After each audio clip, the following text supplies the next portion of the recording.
నమస్కారం. నేను మీ doctor చిన్నమై లంజిరెడ్డిని. Graduates సమస్యల పరిష్కారానికి మీ గొంతుకనే వస్తున్నాను. మీ మద్దతు నాకు అందించి నా అభ్యర్థిత్వాన్ని బలపరిచి మొదటి ప్రాధాన్యత ఓటు వేసి గెలిపించాలని ప్రార్థిస్తున్నాను. భారత్ మాతాకి జై. మీ జీవితంలో వచ్చిన ముఖ్యమైన మార్పులు అంటే ఏం చెప్తారు సార్? ముఖ్యమైన మార్పు విపరీతమైన బరువు పెరిగింది. బరువు అంటే నా వెయిట్ కాదు, బాధ్యత.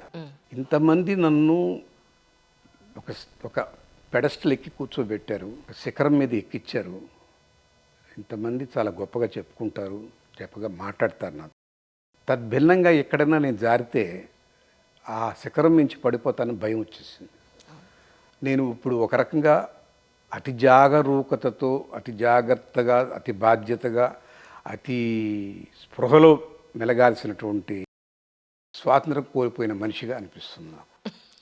కొన్ని సహజమైన లక్షణాలు కొన్ని ఉంటాయి, అవి చేయలేను ఇప్పుడు. ఎందుకని అంటే వాళ్ళు నాకు ఒక మెడలో తాయి తీసేశారు, ఈయన పలానా, ఈయన ఇలా ఉంటాడు అని. దాని భిన్నంగా నేను ఉండలేను, నా స్వాతంత్రం కోల్పోయాను. కానీ ఇది ఇనప సంఖ్యలు కాదు, బంగారు సంఖ్యలే.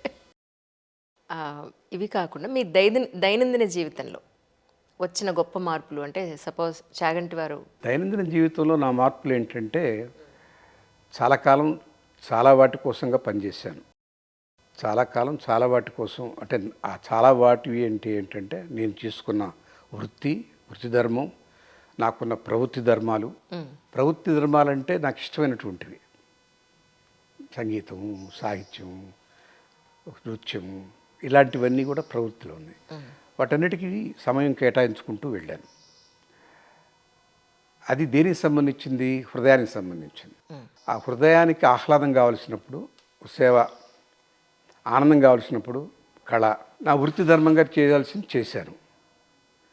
మరి నాకంటూ నా లోపల ఉన్న ఆత్మకి, అది ఉద్ధరణకి, నాలోకి నేను చూసుకోవడం అనేది తగ్గిపోయింది. ఒకప్పుడు లేదు, తగ్గిపోయింది అనేది లేదు.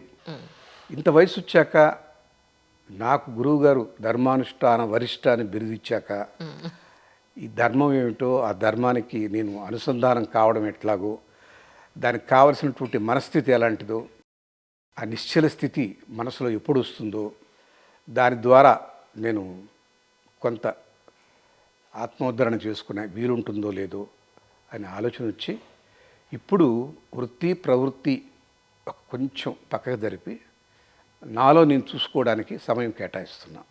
దాంట్లో భాగమే ఇంత దూరం ఇక్కడికి వచ్చి కూర్చోవడం. ఇది వచ్చిన మార్పు. ఇటీవల కాలంలో నాలో నేను తొంగి చూసుకోవడం మొదలెట్టాను. అట్లని సన్యాసం పుచ్చుకొని, వానప్రస్థం తీసుకొని, గోచిపెట్టుకొని పారిపోలేదు.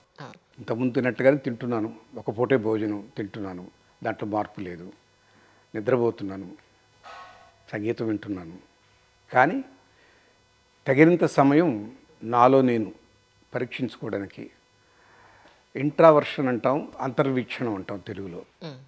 ఇది నన్ను నేను గమనించుకోవడానికి, నా స్థితి ఎక్కడుందో తెలుసుకోవడానికి, నేనెవరు, నా పర్పస్ ఏమిటి, నా గమ్యం ఏమిటి.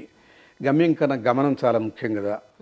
ఆ గమనంని ఆనందిస్తూ, ఎక్కడ తీవ్రమైనటువంటి కష్ట నష్టాలకు బలి కాకుండా, అంటే ఏదో అక్కడికి వెళ్ళాం కదా, అక్కడ భోజనం లేకపోయినా ఉండాలి అనే అట్టడి తత్వం లేదు.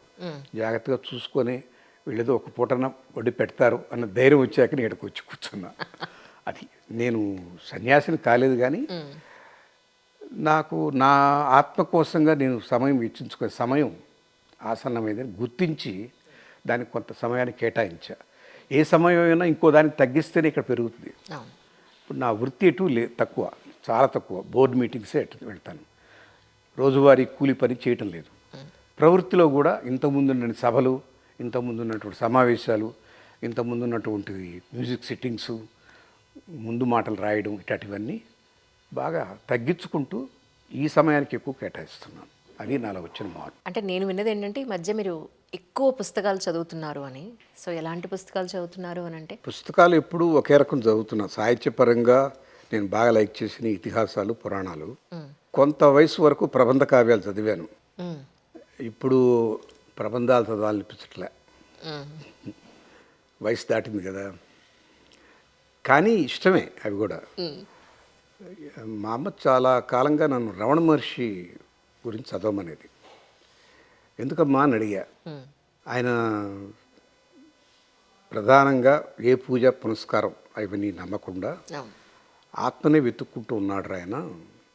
అల్టిమేట్గా అదే ముక్తికి మార్గమేమో నాకు డౌట్. నేను చాలా కాలం పూజలు చేశాను, ఆయన మార్గంలో నేను లేను. ఒకటి రెండు సార్లు నువ్వు కొన్న పుస్తకాలు నీకు తెప్పించింది నేనే, చదివినప్పుడు నువ్వు కూడా చదివితే బాగుండు అనిపించింది అంది. మ్మ్. అన్నదే కానీ నేను ఎప్పుడు చదవలే, అమ్మ ఉన్నంతకాలం చదవలే. అమ్మ వెళ్ళిపోయాక ఒకటి రెండు సందర్భాల్లో అమ్మ చెప్పింది కదా అని ఓపెన్ చేశాను. బాగుంది, నిజంగా చదవదగ్గ పుస్తకాలు అవి. అది ఆత్మ వివేచన.